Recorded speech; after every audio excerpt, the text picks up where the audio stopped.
What's up, everyone? Thanks for joining us for another episode of the Game Cast. I am one of your hosts, Kenny, and with me is Tess. Konnichiwa, minasan. And we are back for episode 73.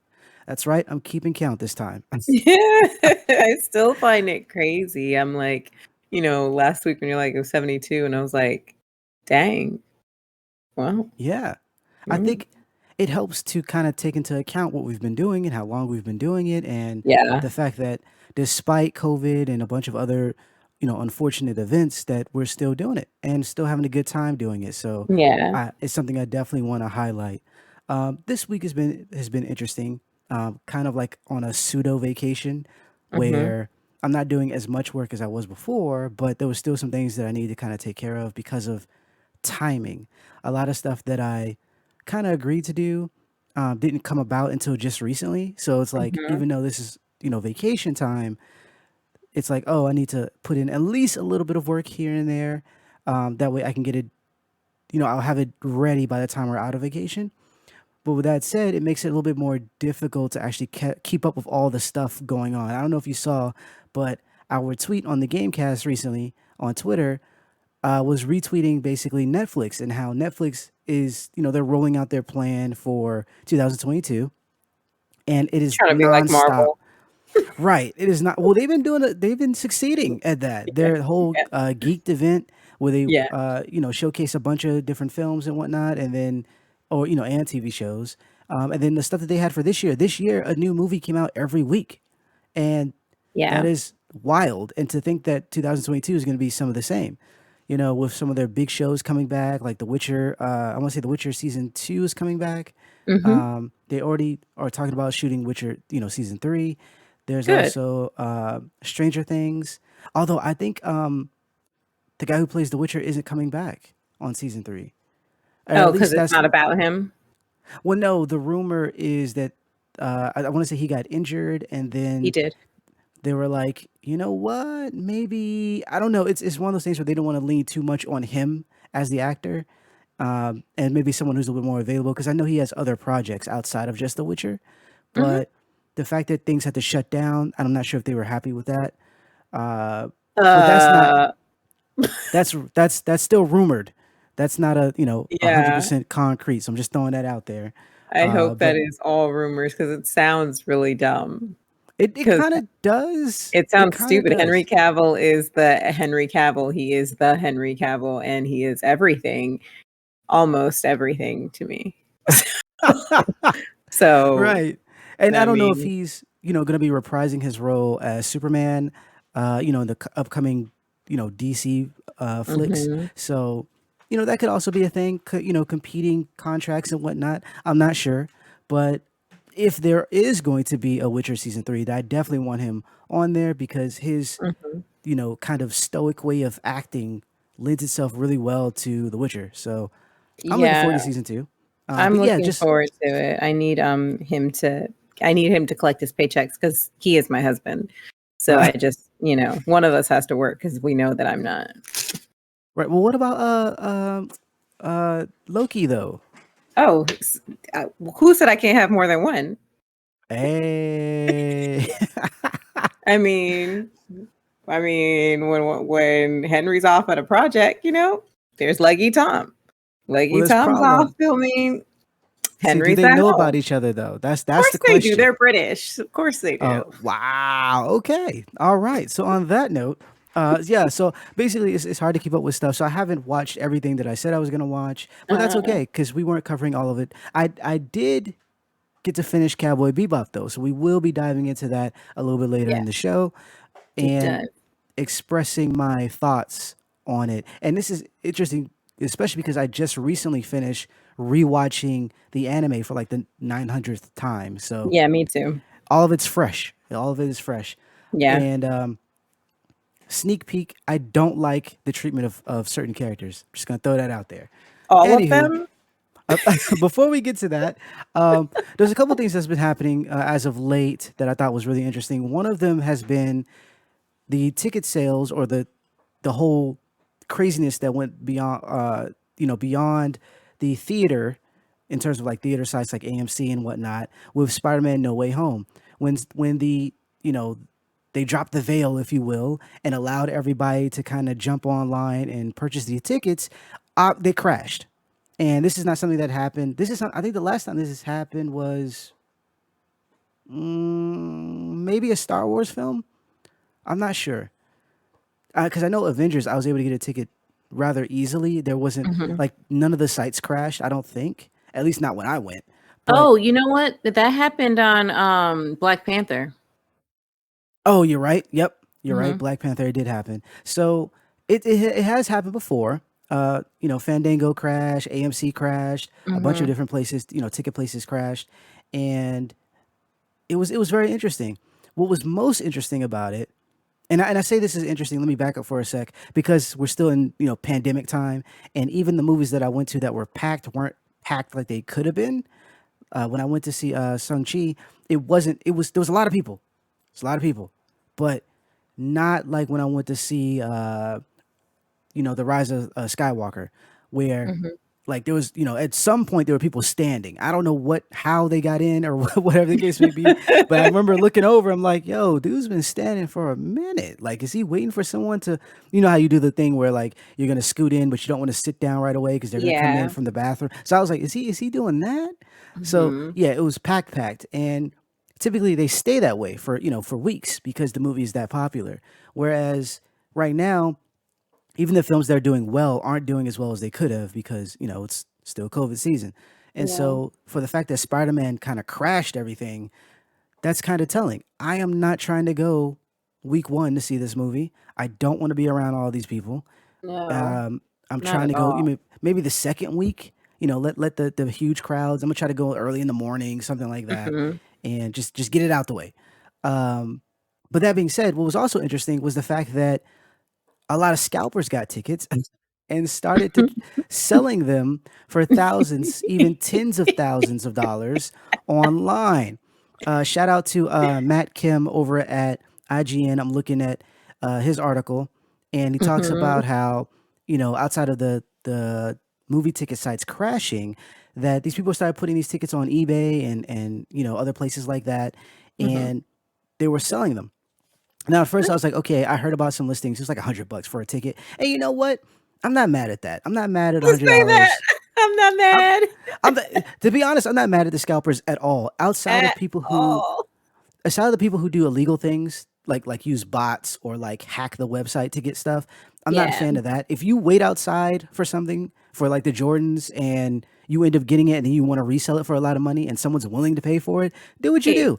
I'm not Yeah. upset. Everyone had the opportunity, right? But when I look at how much, so like I saw tickets being sold for $100 and people actually purchasing them, and I was like, all right, Mhm. whatever. Then I saw one that was listed for $25,000, That's just dumb. and it was sold. To It, themselves? it was sold. And you know how eBay works. That doesn't necessarily mean that someone went through with it all the way, Right, like talking right. about. But the fact that someone clicked purchase now and Yeah, bought it, yeah. I was like, wow, for several reasons. Number one, and this is like the biggest one, I think, you can wait. Like, that's a thing that people did.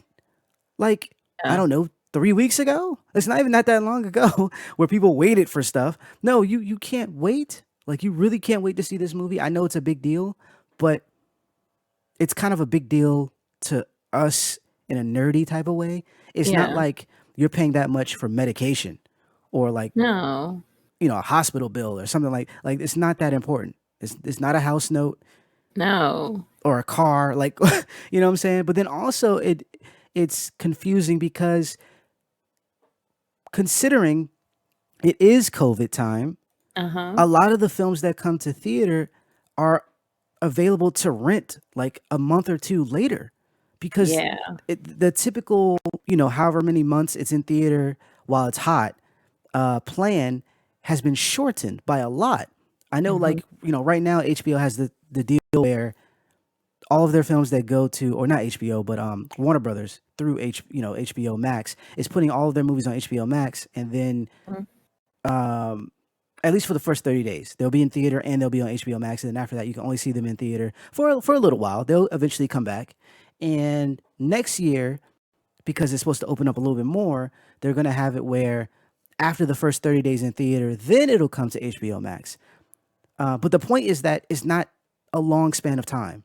It's really not. To where before, where it was like, like 7 months later, you finally got to rent it or whatever the case may be. Not the case. Not and I Yeah. and mind you, 7 months is not $25,000 worth. I can wait. You Yeah, know I what I'm can wait. saying? But yeah, like really, like really, I hope that came with like a copy of the film. I hope you got a free T-shirt. I hope you, I hope you got, you got to meet some of the actors. Like that's a lot of money for one ticket. For one ticket, For a not two ticket to go tickets. see a 2-hour Marvel movie, You can't even like bring anyone with you. I know that. So I'm so confused. I feel like there should be I feel like that there's something else there. You know what I mean? Like this person is like, okay, I'm going to get a return of 50,000 because I'm going on this day with this ticket that I paid for, and I'm gonna photograph, and it's gonna go on my Instagram, and what I'm saying is really stupid right now. I need to Right. let me That's put that yeah. out there. But you Right. get where I'm Exactly. going with this. Like there has to be some sort of return on this investment because people out here with this kind of money, if there is no return on this investment and this is just somebody who wanted to go to the movies for $25,000, I know better ways to spend that money. I just give me a call and I will give you better ways to spend that money. Spa day for me and the dog. She needs a spa day too. I'm Fam. just saying. Tom Holland could pick me up in a helicopter, and I still would not pay that amount. That's Right. bananas. And yeah, I'd also what you were saying before about people spending that amount of money on something this not important. Mhm. It's like, dog, you have a lot of money for no reason. Like, Yeah. just no reason. Like, if you have that much money to spend on a movie ticket that you can wait for, and Yeah. it's not even like a an art exhibit that it's only going to be shown. Like, you remember the I don't know if you know, but the Wu Tang album that they made that was only going to be one copy, Mhm. and they sold it, at an auction, and it was like it's a piece of art. So nobody else gets a copy of it. There's no digital file or anything like that. It's just Right. this particular thing. And at least something like that makes a little bit more sense because it's supposed to be rare. It's supposed to be, but Mhm. you can get ticket as soon as this clears up. There's more tickets. Like this isn't rare. It's rare Right. right now because seats are filling up in the first week, but that's not. Just wait. So, what if this is actually what's his name again? Jeff Bezos. He bought it for $25,000 and that's his way of donating to a poorer person. He's fired. He's fired. Pay your employees. Forget that. Oh, a stupid movie ticket. Pay your employees. Pay your No. employees and let them have bathroom breaks, please. Right? Like stop it, people. It's not even that. It's not that. And then if you you have Disney Plus, I'm not doing it. I'm not. You don't. Not even Disney Plus, but like the other apps or whatever. Like these movies eventually come to Vudu. Like I said when I left see Ghostbusters, I bought the movie. Like I bought Mhm. the movie as soon as it's available, probably next Yeah. month sometime. It'll be there. Like I don't. Hey, I saw what was it? I saw Venom Carnage, and or There Will Be Carnage, Mhm. and not even a month later, I was able to buy it. Yeah. Like, like I don't understand. But anyways, I hope the movie does well. I hope it doesn't suck. That you if you paid that much for a bad movie, that's bad. Yeah, that's really bad. Yeah. That's terrible. That's I mean a lot of people paid to see Mulan early on Disney Plus, and I'm like, well, I feel bad for you guys because that was trash. Oh, that was actually. And you know what though? Because we talked about that. How I'm not gonna double like Disney's double dipping in that sense because you have Mm-hmm. to have both the subscription and pay for the film. Yeah, I think it was like what $30 or something like that. yeah, something And like that. then Premium service, whatever. right, and then they're like, "Well, you get to keep it." I'm like, "But you don't though, because if you unsubscribe from Disney Plus, the movie's gone. The movie's gone, and if y'all ever remove the content for It's some just gone." reason, or if Disney Plus goes under, it's gone. Yep. And then also, if you have Disney Plus and you waited like me, it would just be on Disney Plus to watch. I haven't watched it, but I'm Right. just saying I could have. If I wanted to, but I If you didn't. I didn't. wanted I'm not to. going to do that to And you myself. I'm just shouldn't. And saying you shouldn't. if I was thinking about possibly doing that, I could have and You not pay could. anymore. And also, one more thing before we go, stop with this asinine argument about, well, the tickets are expensive. I would pay that because, if you go to the movies and you take like your whole family, then and you get popcorn and jujubes and all these other things, that it's going to cost about the same. You don't have to do that though. Why do we have to do the extreme? Like, why do we have to pick the extreme when we make these comparisons? Can't you Right. just be like, fam? I went to see Resident Evil Hmm. recently, and uh, that was actually pretty good, by the way. I went to see Resident Evil with my brother. I paid. No shade to him. I just wanted to go with someone, so I paid. And Hmm. yeah, it was mad cheap in comparison to Disney Plus. Like just above $20, if that. I'm not paying 30 plus the subscription to see one film. Stop No. it. And Right. he got No. popcorn. Like what? Anyways, so yeah, I just think it's really interesting that people are paying ridiculous amounts of money for things that they can just wait on. And the people who are upset at scalpers for doing this type of thing, you really can't be upset with them Yeah. because if Why? nobody is paying, they would be forced to keep the item.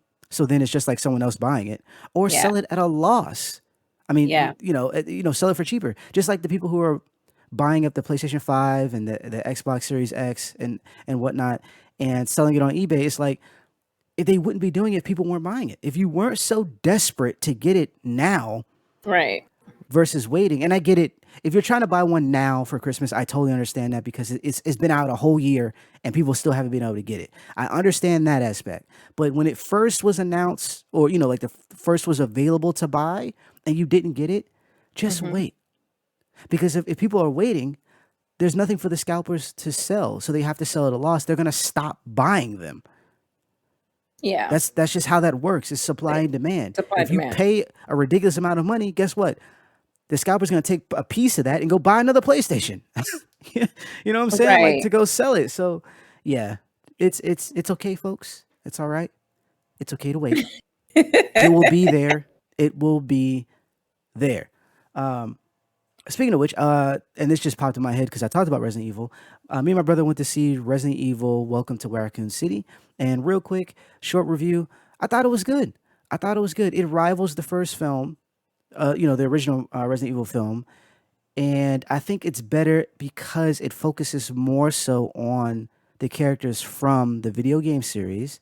And so you don't have random characters that mean absolutely nothing to you popping up everywhere and becoming the star of the film franchise. You don't have that. You actually have Jill, Chris, and Leon and all the other characters that were in this franchise. And I think that's really good. I also think that they did a great job in terms of developing a kind of a scary environment and which could have been really hokey. A lot of what is Resident Evil is really cringe.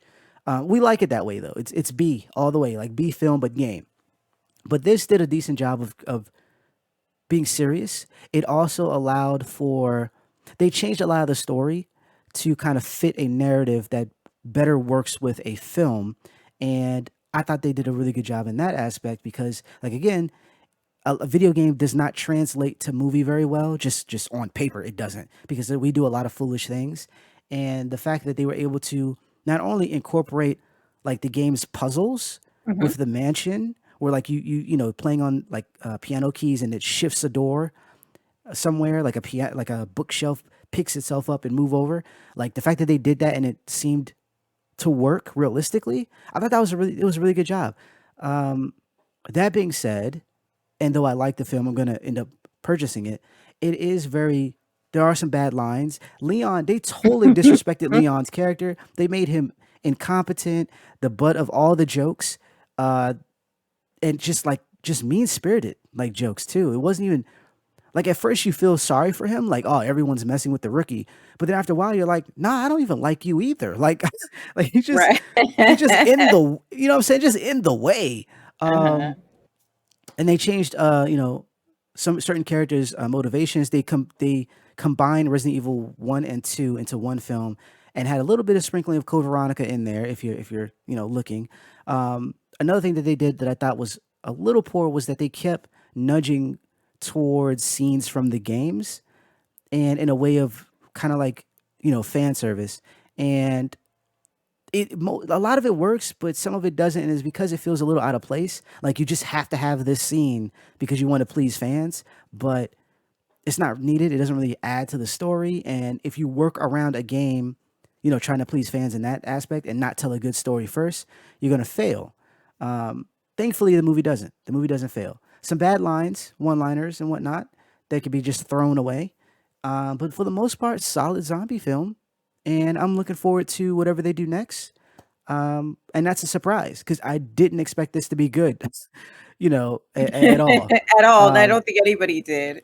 You know what I'm saying? So and granted, I think the first one was good because of the unique ways of incorporating video game elements into a movie in a realistic way. I think the first film way back when did a solid job of that as well. This one is better because you actually have characters that you care about. And then also the CGI is hit or miss. The zombies look great. Not so much the giant mutant monsters. They don't look Okay. great. They don't look great at all. Like they need a bigger budget if you're gonna add those things. But yeah, shout out to Resident Evil. Next thing we wanted to talk about was the difference between playing video games now and playing video games like however many years ago. And this is from the aspect of, well, actually many aspects, right? It could be because maybe you didn't have access to a lot of games. Mhm. Shout out to my man. I don't know if he's been listening to the podcast, but Alon, I remember him telling me on a podcast we were doing together a while back how one of his early games was Shaq Fu, and how he picked it because it looked cool, and that was the only game he could play for however long, and it's notoriously bad. Yes. Uh, so I fell for him. I feel for him. Sorry, Mhm. and so it's kind of like one of those things where like maybe you were poor, you didn't have access to many games, or maybe you rented a game and you're like, you know what? I got $5 for my allowance and I bought, I was able to rent this game. I'm gonna play it. It's just what it is. Mhm. Or maybe you got a game on your birthday and you don't get games that often. Whatever the case may be, or it could be like this stigma where you got a game, you need to finish it. If it was one of those, like you can't really finish Pac-Man, like an arcade game, but like, Mhm. like let me think of an older one, like maybe a Tomb Raider or something like that. Like it's like I gotta get to the end, I gotta see the credits, then I feel accomplished or whatever the case may be. Mega Man, whatever, right? And so fast forward to now where I have access to a lot of games, whether it be the Game Pass or I just can afford them now more readily. Mhm. I don't have that desire. Part of it is part of it is definitely time. I have a family now, I have kids now, Mhm. and you can't just spend all day on, these things. You have responsibilities, et cetera, et cetera. There's also the fact that I more readily recognize bad game design where it doesn't take into account anyone's time. It doesn't appreciate your time. It just Mhm. it just goes on forever and it doesn't need to. And then also, I just don't care to play games I don't like if I'm not writing about them. And so, what spawned this was me playing Evil Genius 2 Mhm. on the Game Pass because it recently released there, and I was enjoying it like a lot. It's like The Sims, but you're an evil genius trying to take over the world. You have to manage your minions and fight off agents that sneak into your lair using traps and other things. You have to resource or research new items and stuff like that, new minion types, and Mhm. basically build out a secret lair with a front. And in my case, it was a casino. I built out my casino to kind of build money. You know what I'm saying? Like it's the whole thing, right? But then Yeah. it got to like the 14-hour mark, and because I was playing it to kind of like just chill, but it got to the 14-hour mark, and I just stopped because the grind to get through the rest of the game Uh-huh. It's one of those things where it's like hurry up and wait. In order to complete Mm. some of the objectives, you had to get certain resources that required a ton of work. Yeah. And what I mean by that is you tell an agent to go do something or a minion to do something, and they literally take like 30 minutes to do that of real time. Like, and I Sounds like played Farmville. yeah, I played most of the game on fast forward. Like you can press like just like The Sims, you can play on fast forward and it speeds Mhm. everything up. I played 90% of the game on that. And it was still taking forever to research certain things. You can mitigate it a little bit by having more scientists or more of certain minion types, more specialized equipment, stuff like that. But after a while, depending on how you built your base, you're kind of locked down on your choices. Like if you didn't build to have a certain amount of minions of this particular type, now you have to try to expand your base. But that might require more research into, better tools to expand your base, which also takes more time. So like it builds and builds and builds like that to the point where, and I think what's sad is I think I'm close to being done, but I was just like, I'm not, I'm not doing this. I read that it was like close to 20 hours or something like that of play. And I was like, I'm not, yeah, I'm good. I'm good. And younger me would have been like, what are you doing? You're Yeah, right yeah, there. You know what I'm yeah. saying? That's understandable. I mean, I get it, especially now as an adult, and not having the time, kind of like you just said, like you have other things to do, you work, kids, all that kind of stuff, right? Yeah. And when you're a kid, when you were younger, again, life was simpler back then. And getting a game was extremely exciting. And I, honestly, as a kid, a lot of things like got you excited. As a kid, Yeah. like it was so easy to geek out or nerd out over something as a kid, and a shiny new video game, especially if your parents spent money on it, was like, you better play this game and don't let them hear that you didn't like it, especially if you didn't have like a lot of money growing up. Yeah.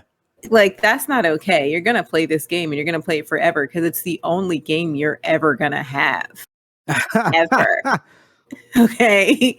and And so I understand a lot of what it meant to kind of like play games as a kid on your system. And if you rented it from Blockbuster, Right. um, you know, you needed to do that. Like you needed to finish it in time. And then the social aspect of games was, going to elementary school, middle school and stuff and talking about these games, because if you didn't have the new Legend of Zelda, like, okay, you weren't really that cool. Or if you hadn't beat Duck Hunt on the hardest level, you weren't cool.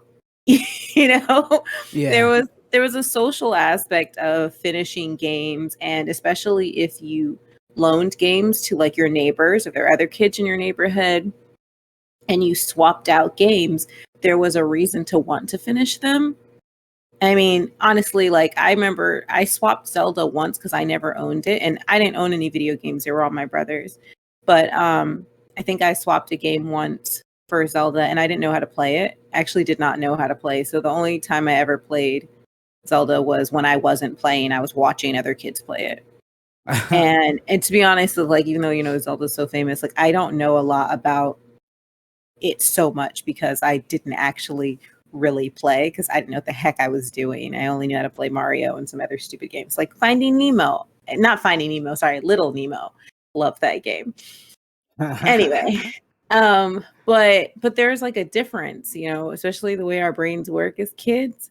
There's difference, Yeah. but as an adult, like you get to choose what you spend your time on. You get to choose, like if you're actively choosing pain and suffering in a game that you don't like, then that's on you. That is literally your Right. own mistake.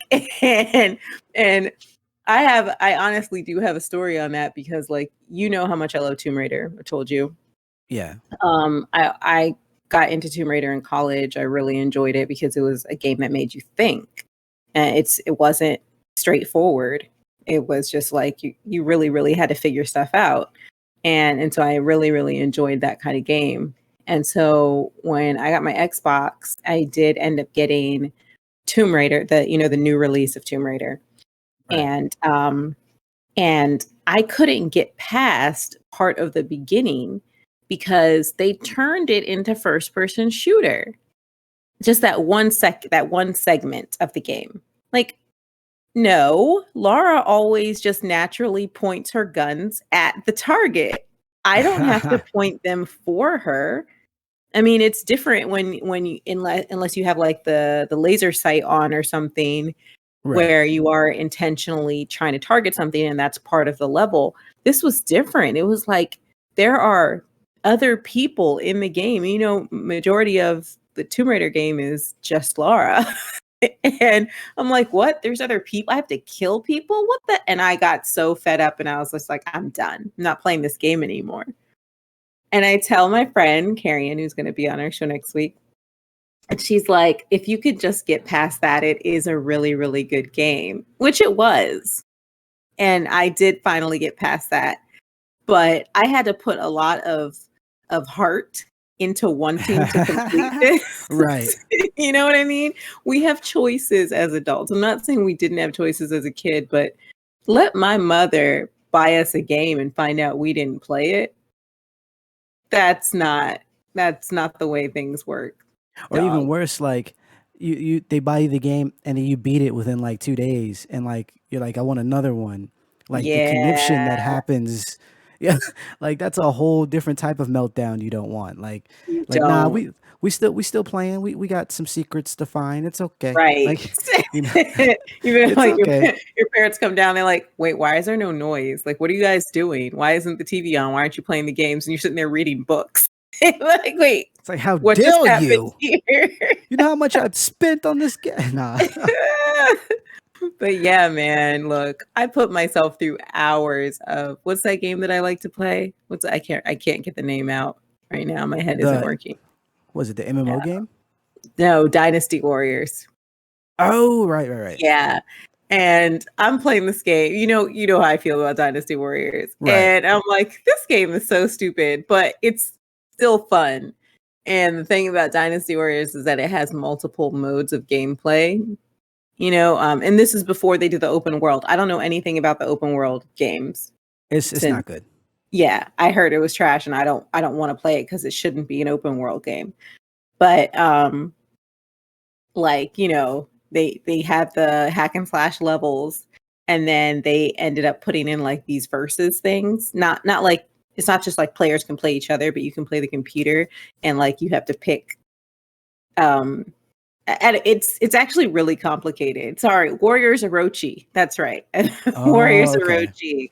Yeah, they it's it mixes Dynasty Warriors and Samurai Warriors together and then it also brings in all the other Koei Tecmo characters. Yeah. So, like Dead or Alive characters are in there too and all that kind of stuff. So like there are parts of the game where it's actually like quite silly, but it's still like fun. So like I can push myself through it. And there's so many hours of gameplay. It's I don't even know how many hours of gameplay it is. It's ridiculous. So yeah, whatever you put your mind to, right? I mean, yeah, because there's plenty of games where like looking back, I probably shouldn't have. Like I should just been like, you know Yeah, what, I'm done. quit. I quit. But there was something. It's like it was decent enough, or the aspects that I liked about it were fun enough that I Uh-huh. continued to play, and so you kind of overlook stuff.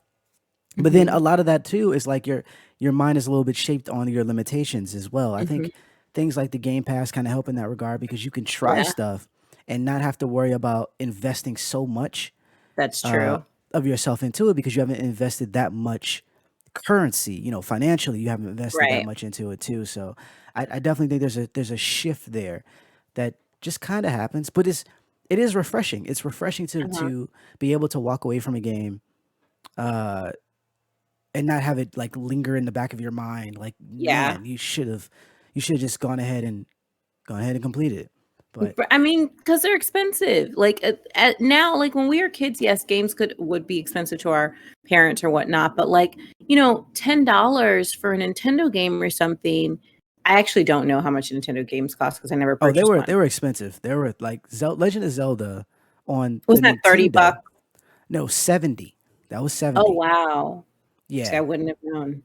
Yeah, I the video games were the video games have never not been expensive. never not been expensive. Okay, because like I really didn't know because I didn't pay for any of them because I was a kid when we had our Nintendo, and I Right. didn't start paying for games until like my brother got his PlayStation, and then I was like, okay, well I want to rent this game, and he didn't really want me a PlayStation 2, mind you. We never had a PlayStation 1. Um, and so then I finally got my own PlayStation 2, but I never buy games when they're released. I would always get them like well later so that I didn't pay a Right. lot for them. Pay, $20 for a game. Like I like to get a lot of my games at like 4.99 and stuff.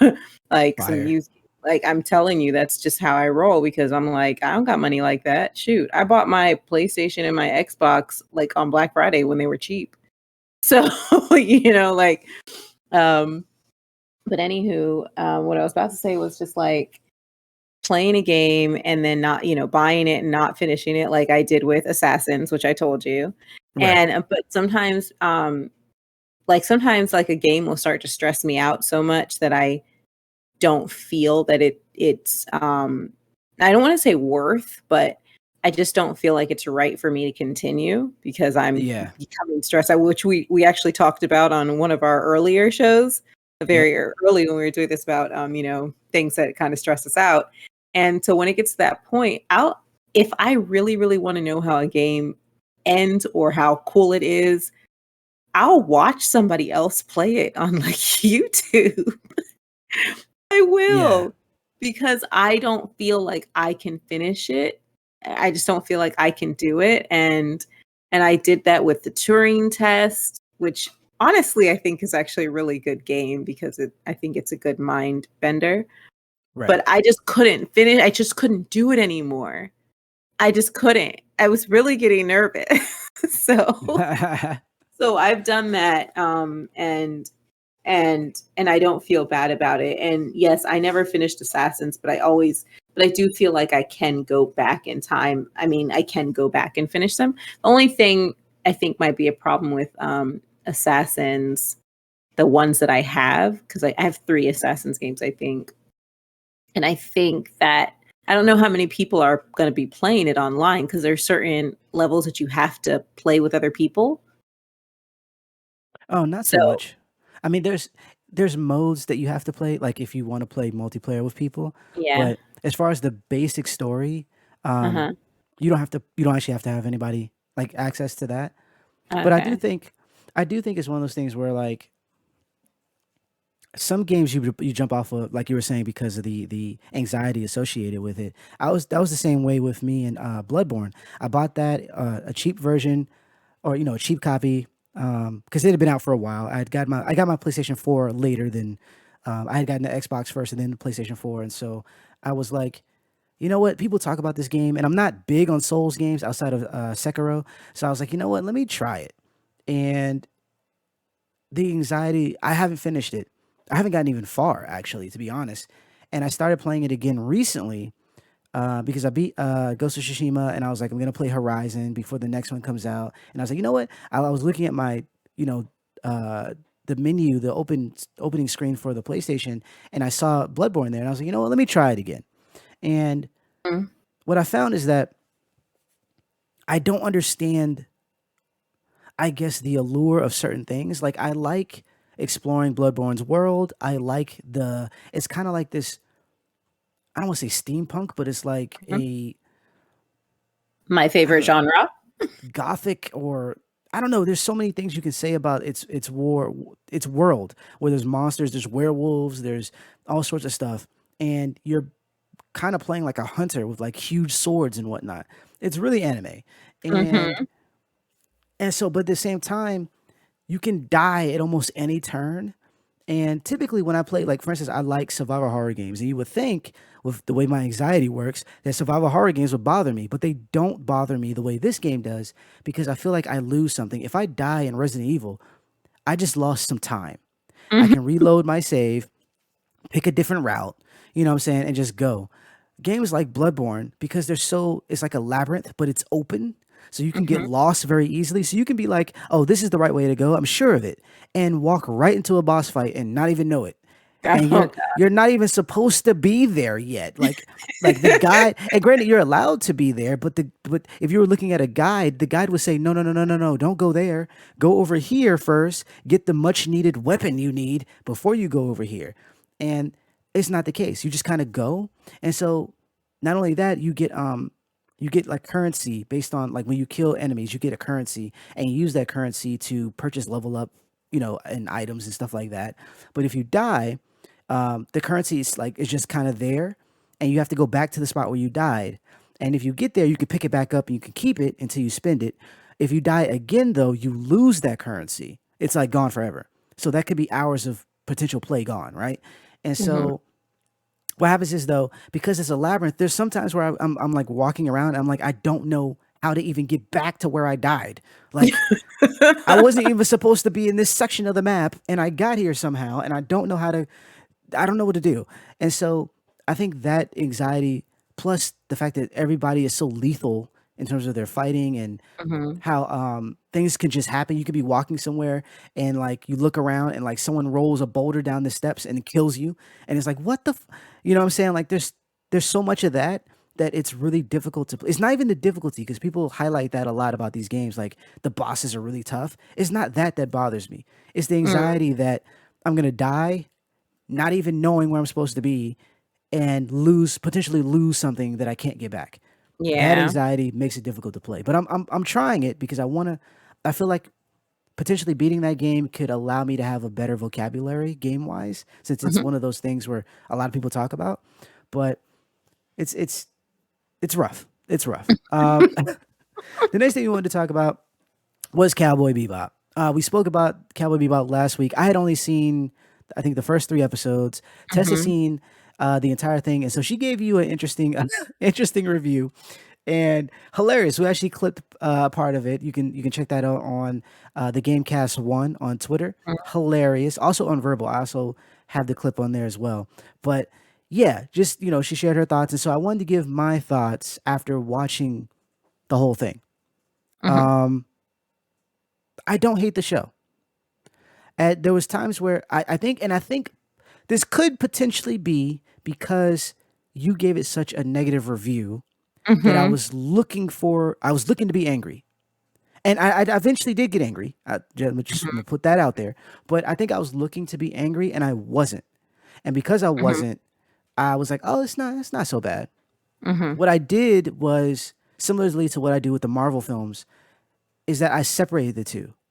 Mhm. I'm like the Marvel films are very much their own entity. The Mhm. comic books that I read is a separate entity, and Mhm. then so Cowboy Bebop, the anime, and Cowboy Bebop or Netflix's Cowboy Bebop are two different things, and so with it being two different things, I could better enjoy what they had. I do Mhm. agree with you when you talked about Jet Black's character and how he had the most lines and he had some of the best lines. I think Mhm. he was one of the best characters in So the show. convincing. Very much so. I think that actor did a great job. Um, Yeah. second She to him, oh, go ahead. no, I'm sorry. I was about to say his name. Keep going. Oh, and then Spike. Spike was the second character that I liked in terms of, I guess, hierarchy. And Mhm. then Faye, and it really was like, you know what? There's some funny moments. There's some interesting things here. As long as you don't look for Cowboy Bebop, I think you'll be okay in that regard. Mhm. It's whenever it gets real close to the anime, like it starts to copy certain, like almost word for word, certain scenes where I'm like, okay, this is not good anymore because it's inferior. It's very much inferior to the not just the show, the anime, but like the themes that the anime covers. Mhm. It does a very poor job of presenting those themes properly. And I wanted to not do that. Like, I wanted to stay away from that because you aren't equipped to do it. What you are building isn't necessarily what the anime was building.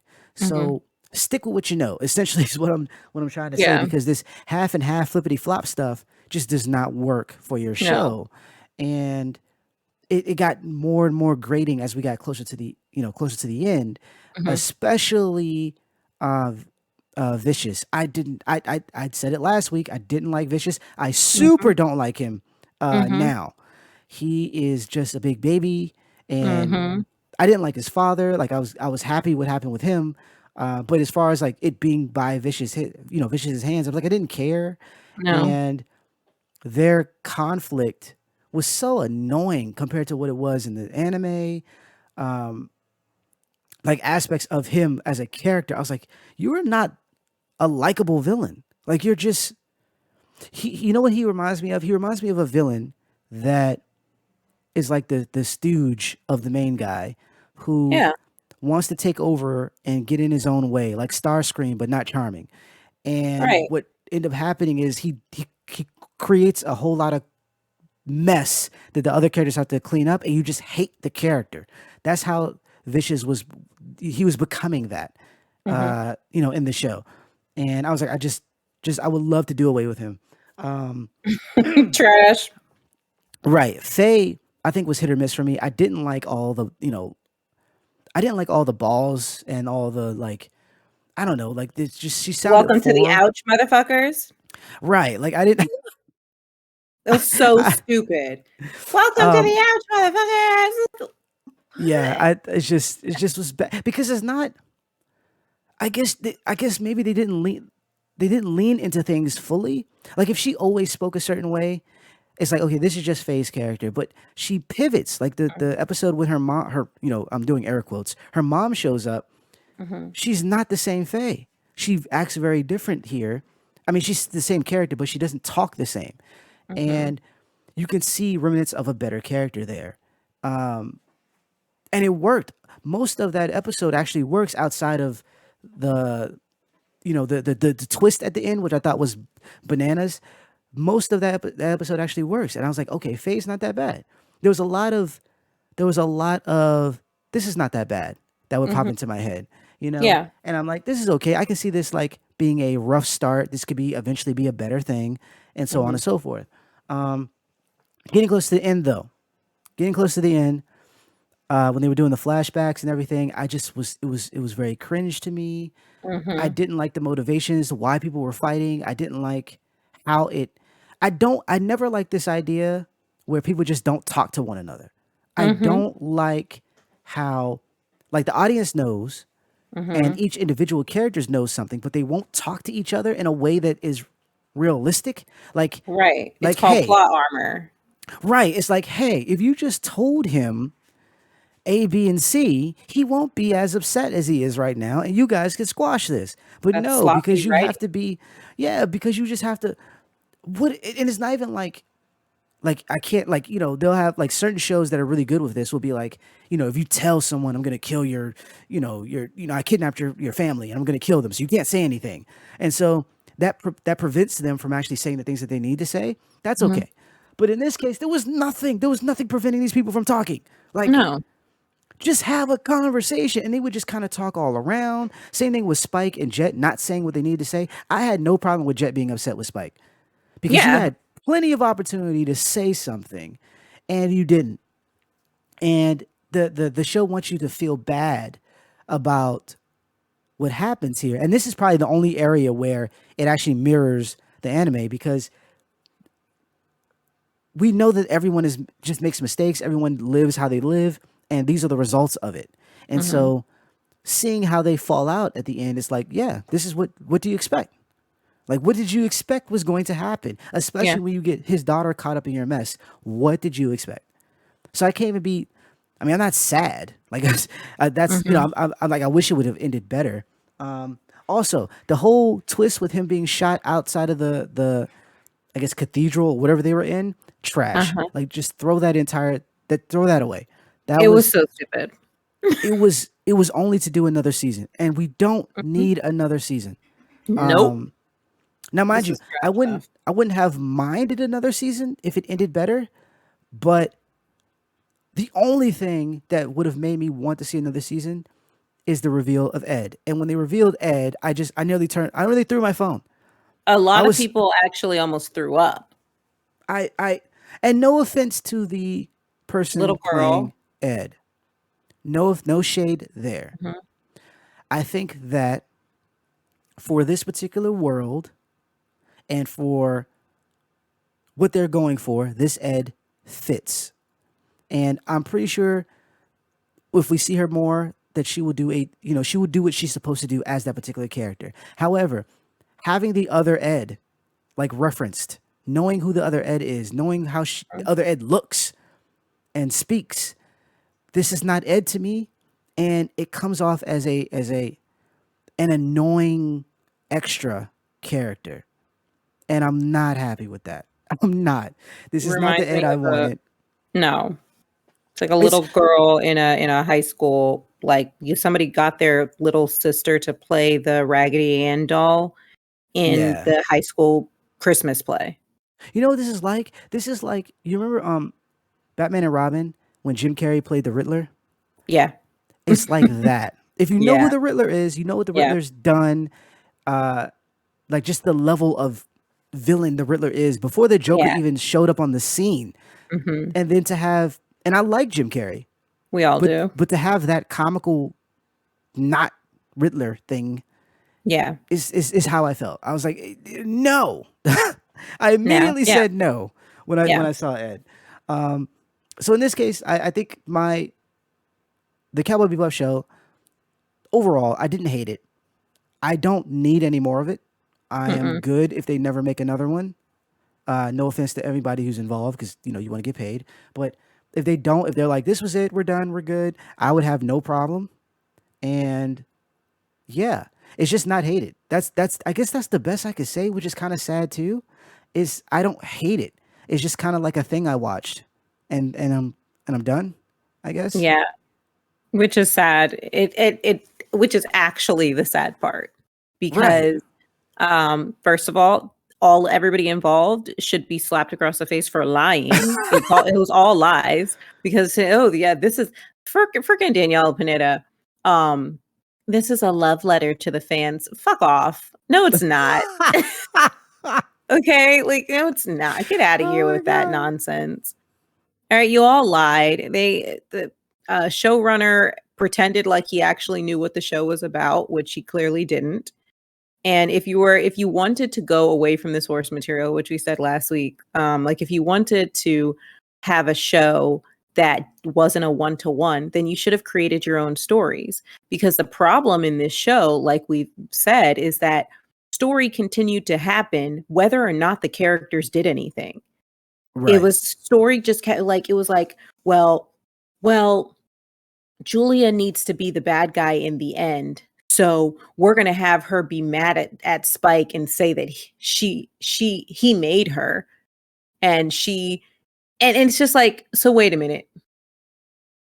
The man that you never left, um, and now you're gonna run the syndicate and you wanna shoot Spike even though 2 seconds ago you were in love with him.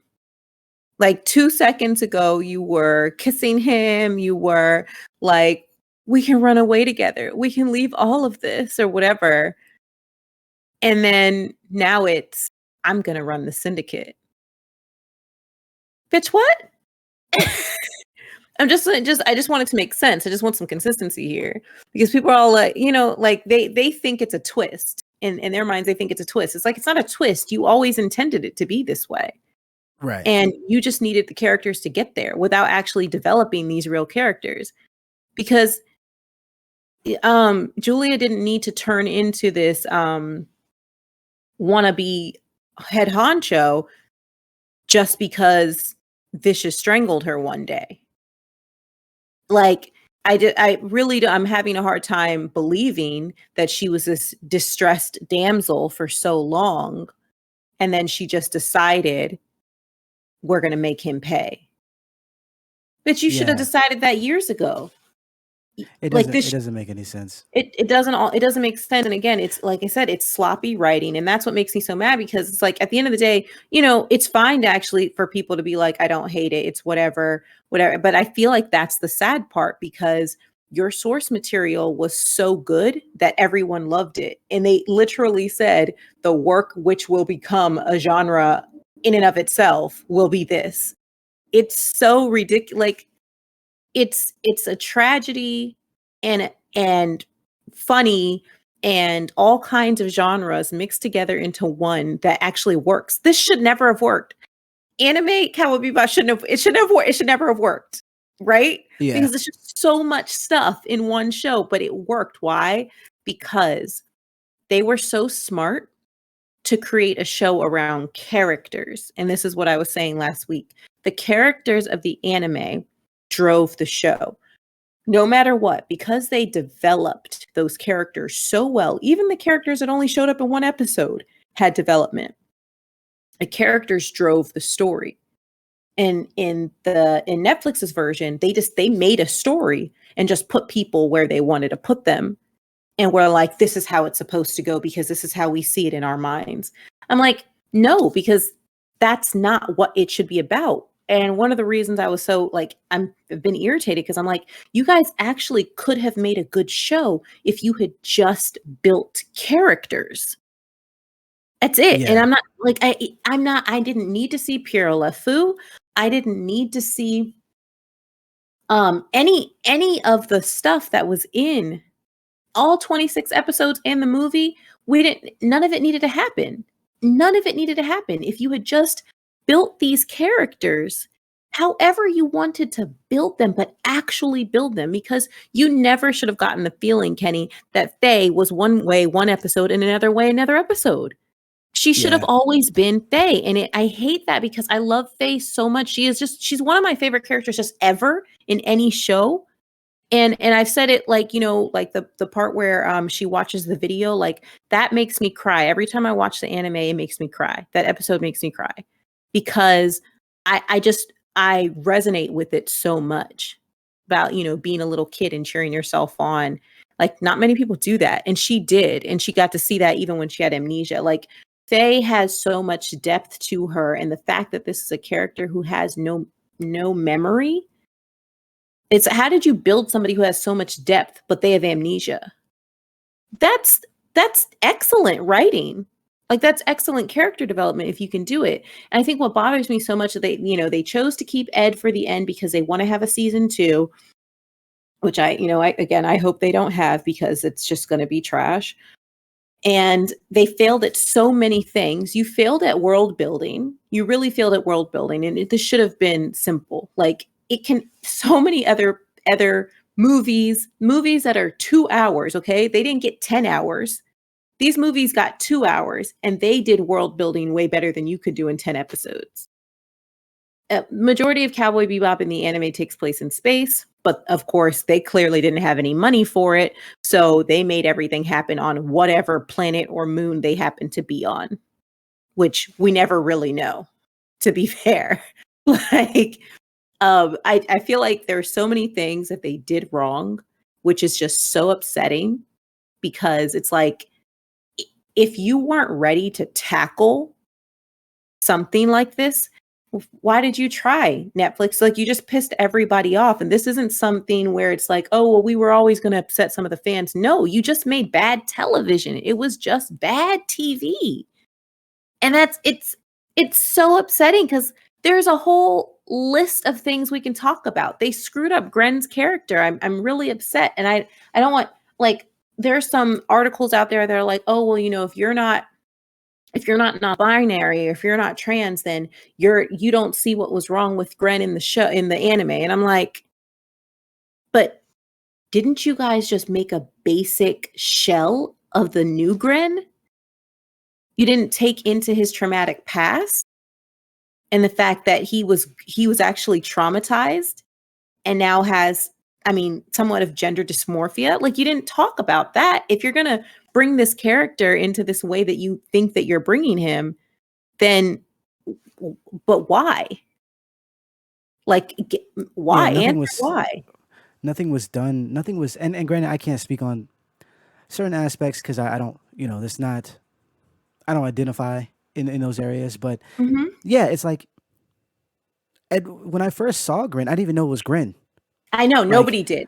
Nobody it, did. it was Like, it was very much like a, not an afterthought, but it was kind of like when they do in films where they take a franchise and they make a character die, like they have to have a character mhm. death, but it's a known Yeah, character, and it's like, wait, yeah. that was it's like, and for the Transformer fans out there, when Cliff Jumper got pulled apart or like was killed in the Bumblebee film, it was like, why Cliff Jumper? Like, Yeah, of all it people. could have just been a random bot. Like the two people who Yeah. killed him are random. Why can't you? Yeah. It's supposed to make us feel something, but we haven't established a relationship with this version of Cliff Jumper yet. So Yeah. it's just a name to be thrown out Yeah. for the sake of filling a roster, I guess. I don't know, like a check mark. And that's what, Right. yeah, that's a lot of it is like that. Excuse me. Like Yeah. it's I think it would have been better if they would have made it maybe even after the show. Like this takes place after the anime. Okay, At the, cool. Because didn't at the I very say least, that? yeah, Didn't I like say at the that when very we were least, a few weeks ago? yeah, this was like at the very least, this was like, this takes place after, so we have a whole new story to tell you, or maybe before the anime, or it could be in the same time, but you tell a completely different story with these characters, and Hmm. so the only comparison we have is the show itself, and we can kind of just look at that. And there could be other things that are iconic, like I don't know, Spike's clothing is iconic. The fact that they pulled open his closet and he had the exact same suit, which I thought was That was hilarious. so hilarious. That's like my favorite moment. Right, like or like, having, the corgi there or having like the stuff the actual ship looking like it does in the anime. Like you can have nods to the anime that are just there as an extra wink, Yeah. but not something where you try to copy And because then then, we have to go back and say, "Oh, this is not as good as." yeah. We don't have to do that. And then We pass it don't. off as it. Like I'm so irritated that the showrunner literally, and it's not just showrunner, the actors are out there, they're saying it too, because they're getting a lot of hate online and stuff. But like they're out there saying, oh, we didn't want to do one to one. And we've said this last week, then why did you? Why at all? Yeah, And it like like I you did look a at this lot of world, it. like why the hell did you have Faye sit there when they had that conversation and at the table and she's like, I'm not going to carry that weight. I wanted to punch the screen when she said that. I was like, are you kidding me? You're going to use the last line of the show when Spike is dead? He is dead on the ground, gut not freaking sliced open, and you're going to use the last words of the show to come out of Faye's potty mouth. I'm not going to carry that weight. Like, you don't care at all. Like, to me, I'm just saying, I really feel like the show was just a flip the bird to anybody who had ever appreciated it. And it's like, if that was the case, why did you do Cowboy Bebop? You should have done Trigun. And this is not to knock Trigun. It's not to knock Trigun at all, because that was my jam and I own Trigun. But Trigun would have been an easier show. You can't sit here and tell me that the show that they produced wouldn't have been better suited to Trigun. It would have been a lot more close because Trigun's themes are very much it's shallow until it's not, and Yeah, so you could kind of get away with a lot of stuff, a lot of comedy, a lot of randomness, and it'll all work for Trigun up until towards the end when certain up characters until are Wolfwood. revealed. Basically, up until a certain point when it's like, oh, you actually have something to say. But before that, you're just having fun. You could have Yep. done that. You could have done that. And I'm not They mad could at have done. them trying to make Cowboy Bebop. I'm not mad at certain aspects because there's some genuine good stuff here. I think that they suffered the thing that happens with a lot of people who try to pull up or just do work on a franchise that's already Mhm, established, already has a fan base. When you mhm, think you know better or you think you can improve it, but you mhm, don't, seemingly, I don't know, seemingly don't understand what made it appealing to begin with, and so mhm, you just kind of run with it. I talked about Ghostbusters last week. The mhm, all female cast. A lot of people, unfortunately, were upset because it was an all female cast, right? mhm. And for me, I kind of looked past that Yeah. because I didn't really care, and not to say that I didn't want any women to play Ghostbusters, but it was the idea that you're copying and you're doing it in a way that is going to lead to comparison. Like for instance, if you want to have an all female cast, why did you have one black character Mm, and three white characters like the original Ghostbusters? Remember, you're changing things the way you want it to be. Why mhm. do you have one female character? Why isn't there, you have a male character and a couple of female characters? Why did you ape a lot of the original in terms of how it started? Like how they went, to the library and found the library ghost. You have a version of that in your film. Like, Mhm. you're doing things that make you compare to a better product. And then you get upset when people are like, it's not as good. Well, maybe do Well, your own thing then. yeah. Like, it's, you know what I'm saying? Like, I don't understand the logic behind that. So like for me, I wasn't being sexist in the idea that like women couldn't have these roles. I was like, Mhm. oh, that's dope. Let's do that. But then I saw the casting. I'm like, oh, it's just the same thing. You're not really trying anything. No. You know what I'm saying? Like you have the Yeah. exact same composition, but just worse.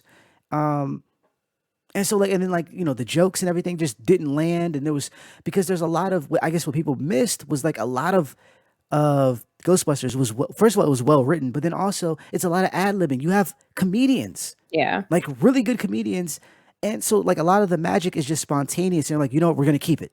Mhm. So then you have this particular one that's trying to copy the spontaneity of the original film. You can't do, no one can copy Bill Murray. I'm sorry. It's not I know happening, it's not happening, and I regardless didn't of see film. it.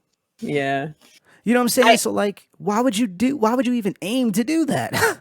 I agree, and it bothers me so much, and I know, like, so one of the things that I really just wanna kinda squash is this: people are like, "You just can't make good, anime adaptations," and that's not true, because it's not, and something that's something that's kind of passionate inside of me, because the point is that we've had great adaptations of all kinds of work. Adaptations can be done. The problem is that it's the visionary behind it, because it's clear that some of these people, when they decide to go adapt something, they just think that they can make a people version of what they saw in that was animated. And that's not right, because it fails miserably. You see that happened in a lot of different things that have Yeah, become live actions. We saw, I mean, I don't even need to mention all of them, but Death Note is one of them, and I'm not talking about the Netflix version, I'm actually talking about the Japanese version. That was not good. The Japanese version of, Attack on Titan was not good. Like, and they just, like, were popping these movies out. It happens all the time. They just, like, people just pop these things out without really even thinking, because they just think they can make money off of it, and that's sad. So the best adaptation for me, one of the best adaptation I've ever seen of an anime, was Honey and Clover. And I'm not talking about there's a Chinese version, a serialized version, which I've actually seen a little bit of, years ago when I was able to access it. I don't remember where I saw it, if it was on Netflix or if it was on, um, Crunchyroll or Dailymotion or something, but, like, the Japanese version, that is the movie, not the Japanese version that's the show. right. But Honey and Clover is one of my favorite anime of all time, and the Japanese movie is so good. I love that movie. It is such a good adaptation that they managed to fit. I forgot how many episodes Honey and Clover is. I think the first season is like 24 episodes, and then the second season is like 12 or something. But they managed to fit all of this content into like a 2-hour movie. And it was so good because, again, Honey and Clover is about characters. It is a character driven slice of life genre. And all of these characters, not do only do they have a role to play, but they are human. They're people. And they all fit into the same world because, they all go to the same school, or they teach at the school. And they put all of it together, and it worked so well. Even the most animated character of all of them, who is my favorite character, is Morita. And Morita is hilariously crazy. He's crazy. These are all art students in a college. And the guy who plays him in the live action version is the guy from Sukiyaki Western Django. The killer in Oh Sukiyaki wow. Western Django. Okay? The Morita is the most animated character, arms flailing everywhere. I think I don't remember if it was the first episode, but he jumps. His name is Shinobu. His first name is Shinobu. He jumps out of the window, and it's like the fourth floor, and like the people in the room, this is in the anime, they're like, "Don't jump out of the window, it's the fourth floor," or whatever floor he's on. I forgot. And then they see him running down like the sidewalk and they realized he had a grappling hook. And that's how he got out of the window down to the ground. And they actually say, where was he keeping that? You know, trying to kind of reel it back into real life, even though this is Right. animated. Like, and that's the joke. That's the joke. It's hilarious. It's like, you're right. Where the hell was he keeping that grappling hook? But this is animated. Do you think that they put that in the live action? That wouldn't have made sense if they put it in the live action. So guess what? They didn't. He was still very awkward and weird in the live action movie, but he wasn't a spitting image of the person that he was in the anime, and it worked. I'm telling you, this is my favorite character. I'm typically pissed off when they mess up my favorite characters, i.e. Vicious, i.e. Faye, i.e. Ed. I'm heated at what they did to them. But I'm saying that it can be done so well because you had a crazy psycho character in Morita Shinobu. However, his live action counterpart gets it across perfectly without doing anything like that. He doesn't jump out of the window. He's just a really good sculpture student. And I think one of the parts where we were all expecting him to be really, really weird is the revelation of his room. His bedroom was always locked in the anime. Nobody could ever get into it.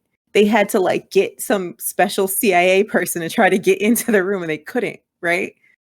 So in the live action, when it's like, okay, how are we going to get into this room? I think in the anime, I think his brother manages to get in. I cannot remember, but when they go into the room in the anime, he's got all this super crazy CIA style technology in his room. He's got huge monitors, generators, computers. It's insane in there, right? Right. But then in the live action version, when they get into his room, it's just empty. Like I was waiting for some crazy stuff and they open the door and the room is empty. Because that's how you make an adaptation. You cannot do the exact same thing that's in the anime without making it look like just foolish or parody or just something that you're not taking seriously. Because at the end of the day, his character still came across. Yeah, a lot of it's similar to the video games. Like I was saying before, where you can't use every aspect of the video game because a lot of it only makes sense within the video game. It doesn't make Right. sense when you try to, I don't know, extrapolate it for the real world. That Mhm. being said, I have seen where it was done, and granted, this was like the manga, um, where they actually did it almost one for one, and they did an extremely good job. And I think it was because the story itself is more grounded, even though there's Mhm. like time travel. Was Erasure that Mhm. show? So like Erasure is manga, then it has an anime, and then it has I think two different versions. There's a Japanese version, and then there's a Korean version. My Mhm. wife showed me. She's looking at me now. My wife showed me the Korean version, so I went and did some looking, and I Mhm. ended up checking out the manga, and I come to find out that the anime was they did a good job with the anime and stuff, but the anime and the other show switched things. Like Mhm. they kind of did their own thing with the ending and different characters and whatnot. And it wasn't necessarily bad, but it was just like this isn't what you were expecting, or at the very least, it gives you a different flavor of what happens throughout the show. But Mhm. the Netflix show Erasure actually follows the manga one to one. Like there's even some Mhm. scenes that are drawn that if you look at the show and like just pause it, there is the exact same scene. Mhm. But because it's a more grounded story, there isn't Mhm. people like with superpowers. I mean, there is one character goes back and forth in time, like in his mind goes back and forth in time. But outside Mhm. of that, no one has like fireballs and you know what I'm saying? So what it does is it allows you to tell a really cool mystery with characters that can act really well or like Mhm. actors who can act really well. And so they can play these characters in a way that allows the story to breathe in this form as well as the manga, and it works really, really well. Erasure is Yeah. a really good show, and so there is a way, but Yeah, there's a way. you I think you have to be careful with your liberties, and you have to if you're going to make changes. What are your changes for? Yep. Do you are you making changes so it can be more realistic within the world that you create? And if that's the case, I think from a viewer standpoint, you have to at least get the tone right. Like you were saying with that character, he's still that particular character. Hmm. Um, Just a real life version. oh, so you says, oh, sorry, my wife just texted me. You said it's not a Korean version. Was it Korean No. on the Netflix? It was Japanese. Okay, so there is another show like out there that I thought Mhm. was the Japanese one, but apparently the show on Netflix is the Japanese one. But Told Joanne to get regardless, on so we can have her input. facts. But so basic. So like, I'll say that, and then I'll finish what I was saying. Basically, there was a show before the Netflix one. Oh no, it was a movie. Sorry, there was a movie before the Uh, Netflix one that changes everything, and people kind of was like ho hum about it. And then the mm, Netflix show stuck to the manga, and it worked out extremely well. That's basically what I wanted to say. I got the names mixed up. My fault. okay, got Um, it. but yeah, so like if you're gonna make a change, keep it keep the tone the same. I was looking at Resident Evil. The story is changed. How the events are not even in the same order, stuff like Mm, that. But the overall tone is what you get from the actual game, and mhm, so it works. I'm actually not. I wasn't upset that certain people weren't where they're supposed to be, and the motives were slightly different. This person mhm, isn't necessarily the evil bad guy that they you made him out to be. I'm like, oh, this actually works really well for this world, and the tone is the same. So this is like a different version, but just as good version of mhm, Claire, or a main character. And if you're not gonna do that, where you keep the same tone, then change everything. So at the mhm, very least, I can say, you know what, this is their project. This is their thing. This has nothing to do with the game. It just was inspired by, and I can appreciate it for what it is. I'm not looking for mhm. any references. I'm not looking for any key moments, key characters, set pieces. None of that. It's all different. Like I think you can do an adaptation those ways, but Yeah. doing this half and half where it's kind of one to one, but it's not really. But we're gonna change this outside of very small like problematic things that probably won't work with today's audience. Mhm. Like I don't know, racist people or a racist depiction of black people in Dragon Ball Z. Yeah, we can change that. Mr. Popo doesn't have to have a black face, like the black Yeah. like that. Not a black face like a black person, but the black face paint. You know what I'm saying? Like he doesn't have to Yeah. look that way in the anime in the whatever adaptation. Yeah. But outside of that, Goku needs to be Goku, or he needs to be somebody completely different. Right.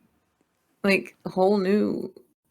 It's not that hard. I think what makes me so mad is like it's just not hard to reimagine something and do it justice. I mean we could talk for hours, but like I write stuff. A lot of times I don't write it on paper, but I create stuff all the time. And I am not I know I said this last week because I could do it better. But but I'm just saying that I guess in the way that my mind works, even in its damage, is it just I just feel like there's so many better ways to use characterizations. There's like for example, there's a story that I really like an anime that I really like that I came up with this whole not side story, but like an actual story because the author hadn't written it. Like the author had only written 4 novels, 4 books for her world that she created, and then never went back to one area of her world. So I started working on something that I thought would be great. And then like a year ago, she like comes out and says, I'm gonna write the rest of the books. And I'm like, damn it. I just thought that was funny. Anyway, I mean, it's difficult. Like I'm not gonna say it's easy, um, no, it's not. Of because honestly, the fans will get upset at anything. course, but You're not gonna please everybody, and writing, especially for because like we said last week, I don't know if the writers wanted to have a short show, but Netflix was like, we paid however much money, we need to have 10 episodes, or we need to have this because that's happened before. mhm, Where they're like, we a studio will be like, we need to follow certain things. Just The Walking Dead, one of my favorite comics, when it was being translated into the show, it went mhm, through so many showrunners because they all had a different vision of right, what it was going to be, and AMC was like, no. yeah, And that's why from season 1 to 2 is such a huge change. Not even like this. how the zombies act, but their designs and everything, because the previous showrunner it fell apart. And then season 3 even was different. It was like tonally different when they brought on other people, and it was difficult. Like, I don't, the fans were, obviously up and down, but the clashing of talent with the people who were, footing the bill, if you will, that always happens. And it got to the point where I want to say just recently, I want to say the guy won his lawsuit and had, because he got like supposedly was suing for millions of dollars, Mhm. because they had to let him go. And he was like, my way was actually, I had written a lot, and I should be paid essentially. Mhm. And it was this big thing. So I don't even know how heavy handed, because you're not going to hear this stuff from the actors or anything, Yeah. right now, while there's still potential room for another Right. show. They This will do be it years after the show's later. over, Right. like they did with Game of Thrones. Right. Like, they were, and they almost couldn't hide it. Like, when people kept asking them, like, how the last Oh, season was, and they so bad. kind of smiled and kind of like kept it moving. It's like, yeah, Oh, I they felt knew it so was, bad for Nikolai. trash. They knew it.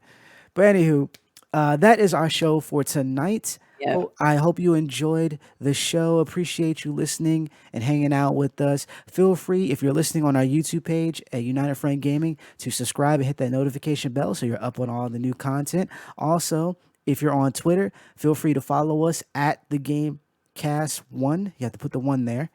So you're up on, when we post. We typically do it the weekend after we record, which is on a Thursday, and have all our retweets and whatnot going crazy for those few days. So definitely follow us there, and you know feel free to subscribe to our RSS feed, regardless of where you listen, whether it's on Deezer, if it's on Apple, iTunes, Google Podcasts, Spotify. We're all over the place right now. We're also Mhm. on Verbal. It will come up on Verbal a few days after everyone else. They're a little bit newer when it comes to podcasts, so just gotta give them a little bit of time. But they pull the RSS feed as well, so you can also subscribe over there. Um, and I need to check because I know our listens are going up, which is great. But I have like 3 different metrics. Like, I have, Audio Boom has our stuff, and they record just about everywhere. But then YouTube is a whole nother entity, and they record views, which it's not as big as over at Audio Boom because most people listen to podcasts not visually. And then on Verbal, I actually don't know where to find that information. I think you have to have an outside source to get that. So if you are listening on Verbal, awesome. I can't see it right now. um, but definitely subscribe anyways. And let us know what you want us to talk about. There's a lot of Mhm. stuff. This week we did talk about video games. So, high five to that. Boom. And next week we're gonna jump back into Arcane, which is video game related, being that Yeah. is with Riot Games, and we're gonna be talking about that. I'm gonna be watching more. I did get to see one episode, and it was amazing visually, Mhm. and so I'm looking forward to that. There's also movies and whatnot. I'm not seeing Spider-Man on launch, so just let you know we will talk about that way after the fact, because no, I'm not dealing with you folks. uh but beyond that, there's a ton of stuff to talk about. And the video game awards are coming up next week, so we're probably going to be talking about that as well. So Yeah. definitely stick with us, and yeah, we won't let you down. All right, everybody. That's it. I don't have anything else except the same thing. Wash your faces and your hands and your butts and be kind and get vaccinated and stay away from Omicron and wear your mask and stay away from other people. Like just hunker down. We'll get through this, guys. That's about it, guys. It was great having you. We hope to see you guys next week. That's it. Bye bye now.